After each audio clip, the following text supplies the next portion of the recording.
welcome this next panel to the stage and learn how these women were able to successfully scale their ideas to share what worked and what didn't work. And you have to pay attention so that you're able to take away these gems and these tools so you can implement them for later. And so now I'm going to introduce our moderator. She's so fabulous. Joan, founder of Business Startup and Marketing, Inc., and JWG Publishing House to the stage, along with her panel of fabulous ladies here. Please give it up for them. Thank you.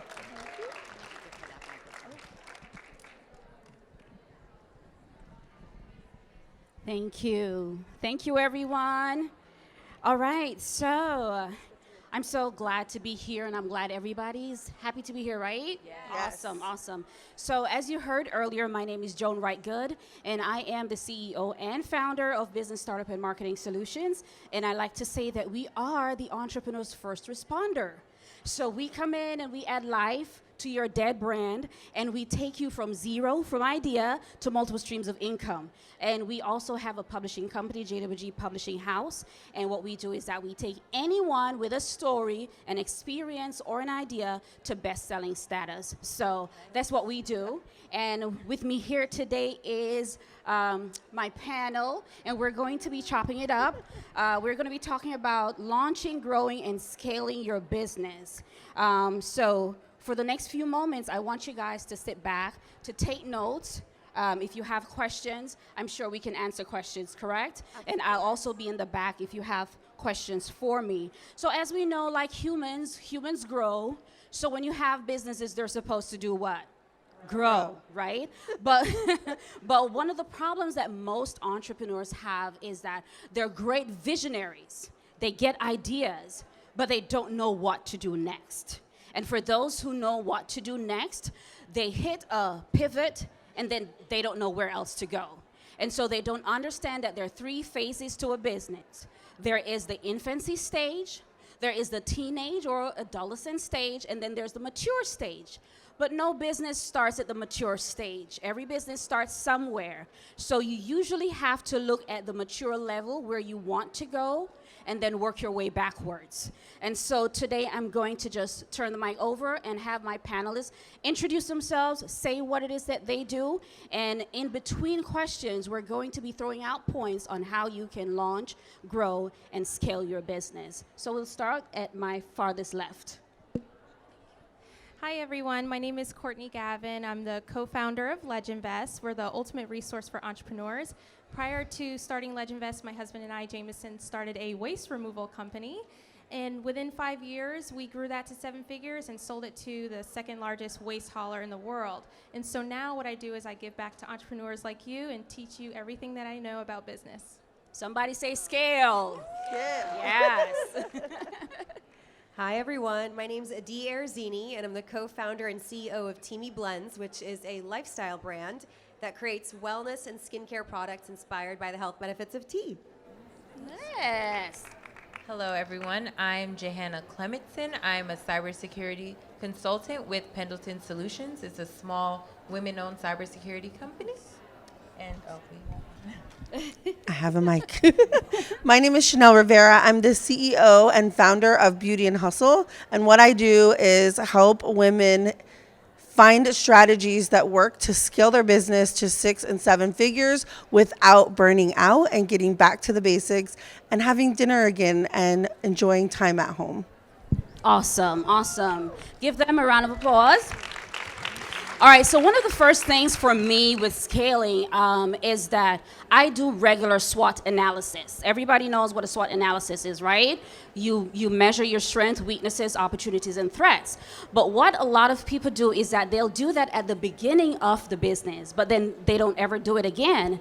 And in growing, every day you're growing extra. Your hair grows, your skin grows, babies grow.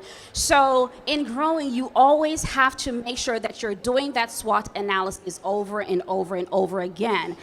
In doing your SWOT analysis, it helps your digital geography. And what do I mean by this? When you do your SWOT analysis, you have to choose your biggest strengths, and you have to make sure that the market that you're in, you find a way to get in front of them. So I am going to pose this very first question to Adi. All right, the question says, it is said that 20% of small businesses fail in the first year, 30% fail in the second year, and 50% fail in the first 5 years. What do you think is the contributing factor for this failing rate? That's a really good question and has a ton of different answers. But one of the things that I see in my own community in the Tampa Bay area is that people have an idea, they start working on it, they start getting some traction, which is really good. But the number one question that I hear on podcasts and events is, how do I start a business? How do I get it going? And that's actually the wrong question. Yes. The right question is, how do I keep my business going? Because really anyone can start a business, but how do you handle employees? How do you do profit and loss analysis? How do you make sure that your numbers grow month after month? So I think that entrepreneurs, they really focus more on how do I start the business instead of how do I keep it growing? And a contributing factor to that is not really seeing the numbers.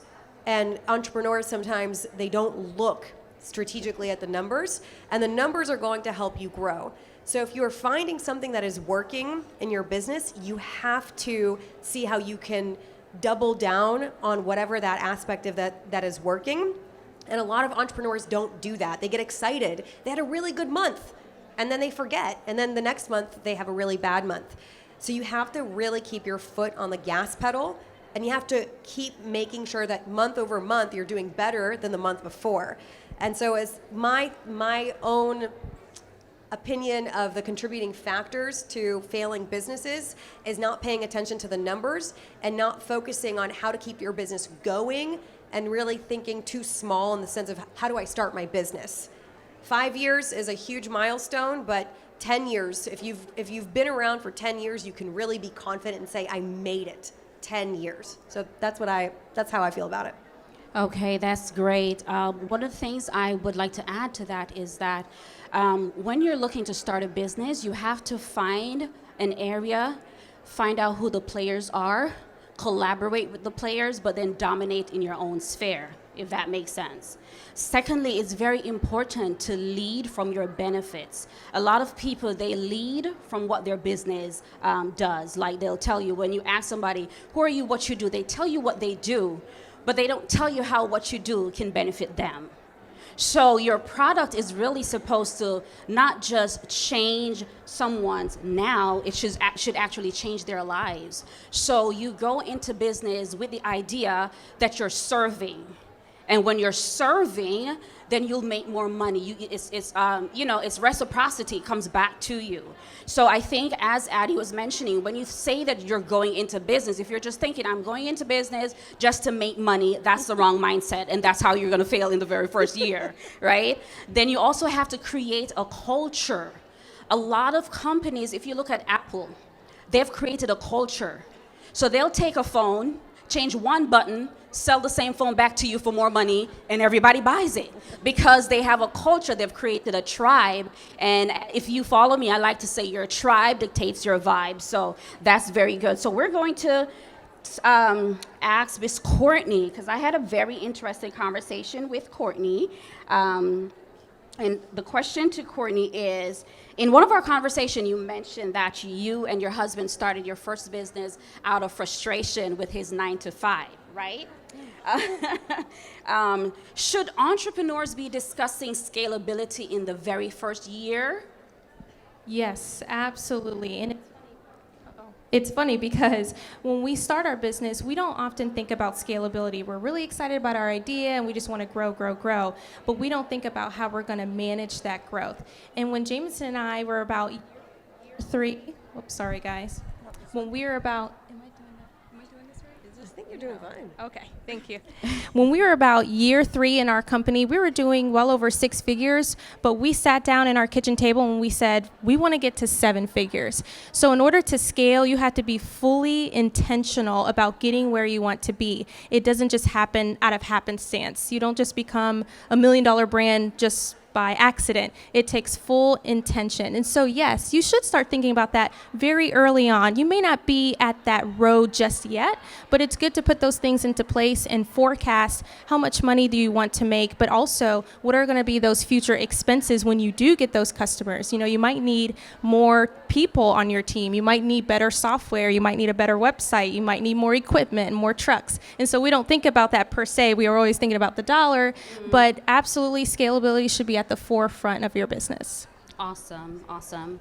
All right, so another way to scale, segueing into the next speaker, is making sure that you have security measures in place, not just for yourself, but for your clients, right? There are several security measures like Google Alerts and other things that we can use. So this question is going to go to Jihana. All right, so in recent times, we have seen an increase in the cyber crimes and other things that have happened. I don't know if you guys remember that in 2015, I believe, or 2017, Target had to pay over 47 states $18 million because of a security breach. Now, Jihana, I want to ask you, should small businesses and sole proprietors be concerned about this at all? So the short answer is absolutely. The problem is the small business and the sole proprietor is not Target. You don't have that $18 million to just pay out to put a Band-Aid on something. Right. And unfortunately, you're the low-hanging fruit. And with low-hanging fruit, you're the first to be targeted because you're the easiest to get to. And the impact of that is so much bigger than what it would be for a Target.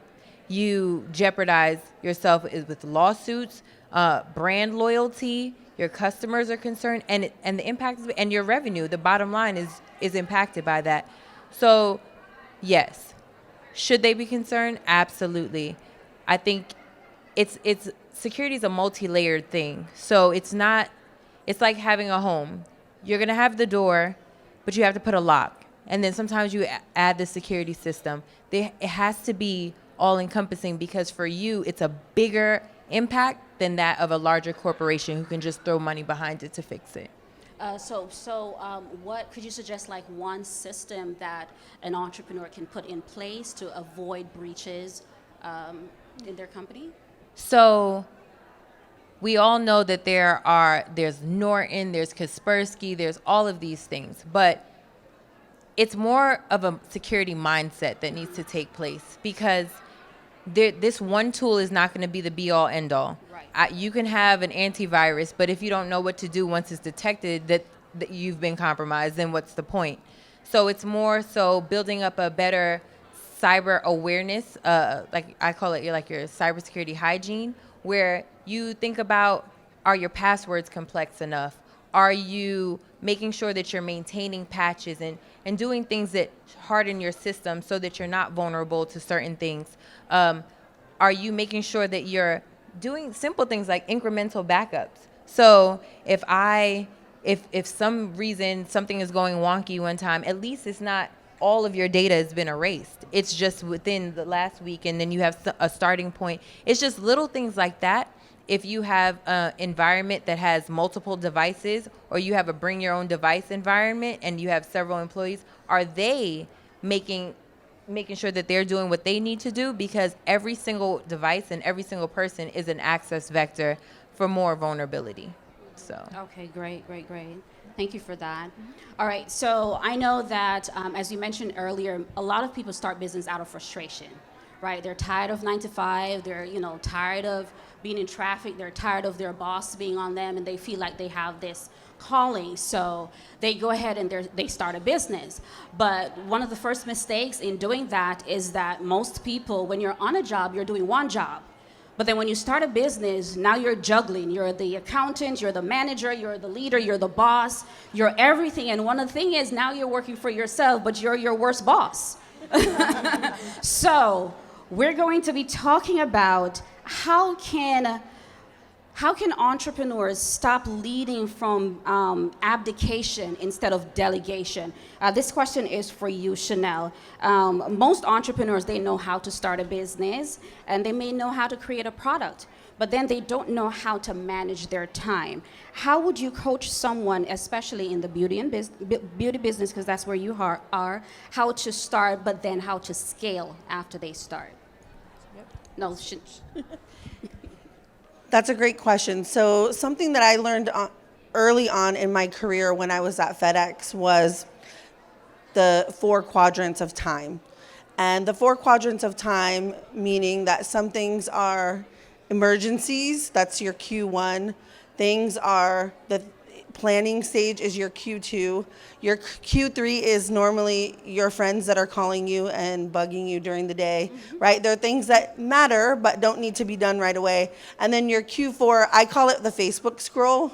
It's not what I was taught in college, but that's what we do now in Q4. It's the things that really don't need to be happening. So for those of you that are starting, I always tell people to start with the Q4 and eliminate it. Eliminate those things where you feel like you've been working really hard in your business all day. I'm a social seller. All of my bread and butter is on Facebook. I live on social media. But so many times I have people that say, oh, I'm too busy to get back to my customers. I'm too busy to do this. And I was working really hard today. And in reality, it was the Facebook scroll, right? Or the Instagram scroll.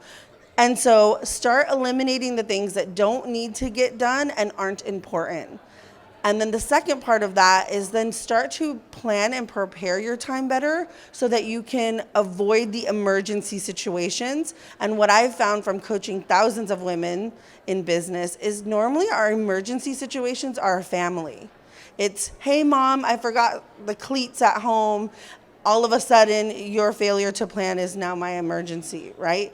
And so it's really about learning how to avoid that and live in that Q2 in that planning stage, and also teaching your children, your husbands, your significant others, how to plan their days better so that it's not bombarding you all day long and that you're able to really focus on your business every day. Okay, I want you to keep that mic because one of the points that we touched on earlier was branding. A lot of entrepreneurs, they get this mixed up and they believe that branding is a logo and a website. But branding is way more than that. Branding, I like to teach my clients about branding omnipresence. That means it's bigger than your logo, it's bigger than your website. Your branding is actually not even what you think, it's what your people think about you. How do you make them feel? So branding is an experience. I like to tell them it's a moment frozen in time, and we're not talking about Elsa. In other words, next year this time, maybe someone in this room will say, "Do you remember that time when we went to WEX and one of the panelists said so and so?" That is branding. It's how you feel after you leave this event. And so what are some of the ways that entrepreneurs can have branding omnipresence? Because I know a lot of people talk about Facebook and Instagram, but it's way bigger than that, because how many of you have ever seen like great brands on Facebook and Instagram, but then when you try to do business with the person, you're like, oh, okay, that's what we're doing today? No follow through, no customer service, not keeping up with the brand promise, which is different from their brand message. It's two different things. So how can entrepreneurs, apart from investing, because we know that's the biggest thing you have to invest, how can they make sure that they have brand omnipresence and that their promise is the same as their message? So first of all, I teach people to have people, what do you want your people to feel all the time? Mm-hmm. Because everyone thinks it's a color. You can be in a color. You'll never see hot pink and not think of me ever again, right? But the most important thing is bringing the social part to social media, but doing it in a meaningful way where you're using that access to thousands, millions of eyes every single day that could potentially be your ideal avatar that wants to buy your thing or wants to come to your class or wants to come to your retreat, wants to buy your tea. And understanding that real human connection on social media is going to take you so much further than thinking, I'm going to automate this, I'm going to pay some supermodel to take a picture with this, and then we're going to set it and forget it. And that's how I've been able to grow my brand to 7 figures, over 100,000 followers across all platforms. Some people will go to my Instagram and be like, there's only 5,000 people there, right? But the fact is that my clients are spending money because I'm accessible and I'm bringing the human social part back to social media. And that's really what you should be using on social media, is having fun, making those connections, realizing that she looks fabulous in black and maybe I got new black clothing in or something like that, where you're really getting that human connection. Because Right. I feel like that's what so many of us are craving, even when we start our businesses. It's like, I want to go out there and connect with others, and that's what drives us to us. So get back on social media, but stop with the dog videos and actually connect with your clients on social media. I like to call it soul essence, letting people know what the soul essence of your business is. If you put soul and essence together, it's like leaving your aroma when you enter a room. So whenever people do business with you, you should leave an aroma with them. One of my mentors, and this is something I pass on to my clients that I teach, I talk about passion. And maybe some of you have the same mentor, and what we're taught is that passion means pass I on. What are you passing on from you to the people who come in contact with you? So that's very important, because followers doesn't necessarily mean profit. No. A lot of people have a huge following, but they're not successful because followers don't pay your bills, So you have to make sure that you're scaling so that you're making the money that you're looking to make. All right, so Courtney, I know you mentor and teach entrepreneurs to find balance, right? You said that earlier. Right. Now, how did you get started, aside from what you did with your husband? What kind of propelled you into that area of becoming a communicator and educator for other entrepreneurs? Absolutely. So it's always been my passion to give back to the community. And in starting our business, I know, we were right out of college and I just had so many questions. I felt so inadequate, so unqualified. And I had just wished that there was somebody that could just take me by the hand and show me the way. And so understanding the frustrations that I went through, I can only imagine maybe there's someone out there who was just like me who could use help along their journey. And so that's kind of what spurred me into becoming an educator and helping people to get to where they want to be. And it really is a lot simpler than what we make it out to be. We tend to make things a lot more complicated than what they need to be. And I've learned that really the only thing you really need to do is just show up and just do it. You don't even have to be the best at it, because most people aren't willing to do what the goal dictates you to do. But if you can show up, you're already 80% there. So that's where I kind of got the inspiration to do that. Awesome. Mm-hmm. All right, so let's talk about responsible leadership and management. Again, we're talking about scaling your business, so all of these are important points. You can't take people where you've never been. And one of the things that sometimes we get confused with is the difference with a leader and a manager. And so sometimes you have people who are great at managing stuff, and we're trying to put them into leadership roles. And again, there are different types of leaders. So one of the things that we must identify is, what kind of leader am I? Am I democratic? Am I a coercive leader? Am I, you have to find out the kind of leader you are, because the kind of leader you are attract the people that you're supposed to serve. So my question to Adi, I'll give Adi this one. How can women leaders identify growth opportunities in a male-driven world? Yeah, that's a great question. I mean, I have to be fully honest. I've never personally felt that being a woman is in some way, sorry, word in English. Yeah, I've never felt like it was a handicap ever. Right. Because I actually feel that women are more in touch with emotions, in touch with senses. We're very observant and aware human beings in general. But what I have seen for myself is that the male-driven industry, they're able to actually be very clear and not put their emotions into it, right? So as women, you have to know when to put your emotions into the game, when it's appropriate, and when to say, this is business, I need to think analytically, and I don't need to put my emotions, whether it's with an employee, whether it's with a client. You have to be professional. And that's where I think that we need to always use our emotions when we need them and be logical when we need to do that as well. Does that make sense? So it doesn't mean, I get a lot of questions from women like, well, is it not okay to be emotional? Of course it's okay to have emotions and to feel things and to be who you are. But you also have to say, does this emotion match the situation that I'm in? Is it going to serve me or serve the customer or serve my client in this scenario? I think that there is a ton of opportunity for women because the struggles that we come through, because we have to be mothers, because of the multiple roles we have to wear. I think that actually gives us a leg up on men a lot of the time. Just that's my own personal opinion there. Great. All right, so we know that everything, all of this that we're discussing cannot be possible if you don't have the right mind, the right mindset, the right vision. So having a clear and contrite mind is very important because who you are eventually on the inside will come out in your business. If you're disorganized, it's going to show in your business. If you're emotional, it's going to show in your business.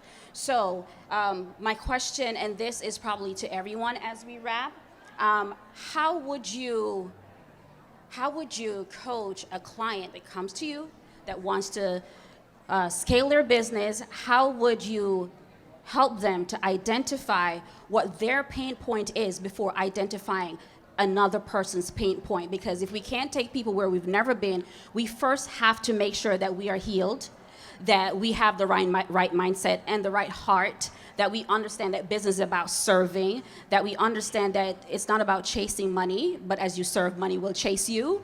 How would you coach someone to get to that mindset? What would you say to them?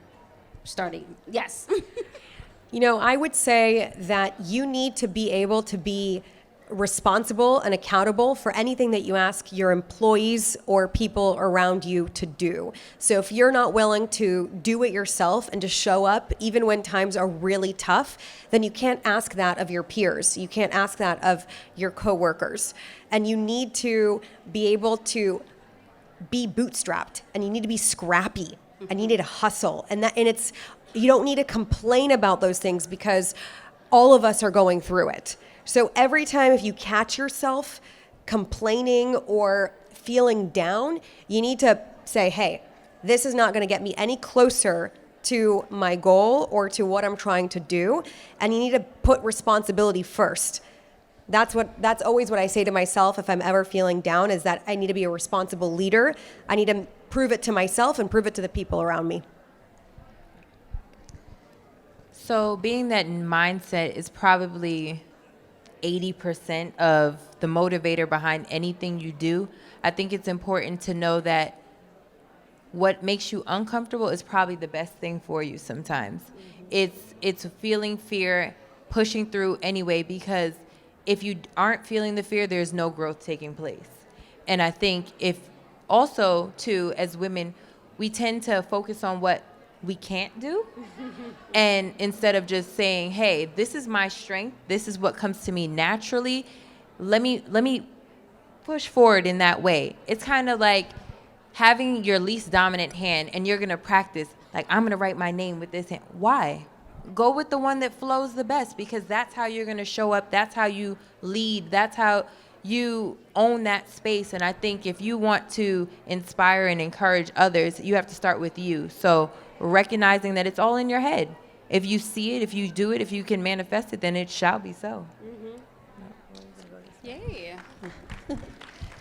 So I think mindset and what I teach my clients is if your mind isn't right, your business will never be right. And I think that's a story that we could talk about all day on, but I think the biggest part that I see when I'm dealing with my clients is that women deal with a lot of baggage that we suppress and we bury deep down inside, and we are supposed to be vulnerable, but we push it down because now we're a boss and we're all of these things. And so the first thing is to deal with the ick, is what I call it. Deal with all of those things. Let them come out, because once you're able to unpack your baggage, you're able to show up for your clients, your team in such a bigger way, for your brand on social media, in any aspect of what you're trying to do in such a bigger way. The other part of the mindset that I coach clients on every single day is the worthiness and the understanding that one woman can change everything, and that when women come together and we collaborate over competing with each other, that we can move mountains so much faster. So I hope that if you guys get nothing else, thank you, is really understanding that these are my sisters. They are not my competitors. They are people that I will reach out to and collaborate with and want to do more business with. But you have to change that mindset of thinking that this person can't know all the goods because they're going to beat you. I hope they do, right? I hope they do. So that's what I have. All right. So was with great. one, I'm sorry. Go ahead. That's okay. So when it comes to mindset, and I can remember when we first started our company, your mindset shifting is going to have to take place in order to get to where you want to be. You can't have that same mindset, that old from the past, in order to grow an empire. But what I do encourage people when they're in the process of changing their mindset is to stick to who you are, never change who you are to your core. And that's going to be really, really important, because as you do grow your business, you're going to be meeting more people, you're going to be meeting more entrepreneurs who are doing similar things to you, you're going to be growing and stretching, but never lose sight of yourself, because it can be very easy to lose yourself in your business, and then that's not okay either, right? Because we got to have health and wealth, not just the wealth. So we got to enjoy that, and in order to do that, we have to make sure that we're clear on who we are, embrace who you are, and just love who you are. Awesome. All right, so that's going to be it for us today. I like to tell people, find what works for you and repeat that. You don't have to reinvent something. Find what makes you successful and repeat that. Nothing grows in our comfort zone, so you have to become uncomfortable in order to see success. If you need to see any one of us, we'll be in the back of the room. My table is right there, and I'm glad that you guys got something. I did get something, so have a great evening.